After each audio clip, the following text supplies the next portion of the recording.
Kerala Finance Minister violated oath by revealing details of CAG report. The news in detail. Kerala Finance Minister Mr. Thomas Isaac disregarded the rights of the Assembly and violated his oath taken before assuming office by holding a press conference and revealing details of the CAG report before tabling it in the Legislative Assembly. On Monday, a CPIM MLA Swaraj from Kerala Legislative Assembly filed a complaint with the Kerala Assembly Speaker P. Sriramakrishnan against the Enforcement Directorate for its reported probe against the state-run financial institution KIIFBI. The reported probe is over KIIFBI's borrowing from international markets on the basis of a CAG report which is yet to be tabled in the Assembly. The media has reported that the ED has launched the probe against Kerala Infrastructure Investment Fund Board, that is the KIIFBI, on the basis of the CAG report. Launching a probe on the basis of a CAG report before it is tabled in the House is a violation of the privilege of the Assembly, Swaraj told reporters in Kochi. Meanwhile, Speaker P. Sriramakrishnan expresses displeasure over the measures taken by the Finance Minister over the CAG report on KIIFBI.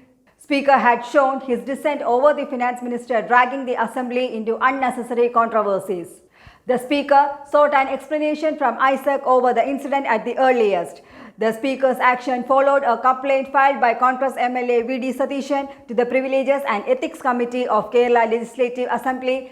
Satishan accused the Finance Minister of violating the rights of the House by leaking details of the process of audit before it was tabled in the Assembly. The complaint was moved under Section 159 of the Kerala Legislative Assembly's Rules of Procedures and Conduct of Business. The CAG report is a confidential document to be tabled in the Assembly. It is the responsibility of the Finance Minister to uphold its confidentiality.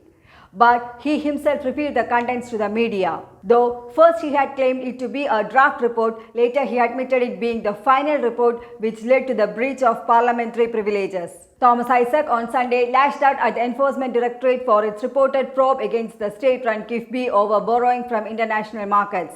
He said that such tactics would not scare him. He was reacting to reports in a section of media that the ED has started a probe against KIIFBI and sought information from the Reserve Bank of India regarding its no objection certificate to the board to borrow funds from international markets. Isaac alleged the ED officials were leaking select information and directing the media houses on how to give headlines concerning the KIIFBI and asserted the central agency would not be allowed to undermine the authority of the state government. In the Facebook post and also addressing the reporters, the minister said the ED has sent a message to the media houses that the CAG has found that the Kerala government has raised Rs 2,150 crores from the international market without the consent of the sender using KIIFBI. News Desk, Karma News.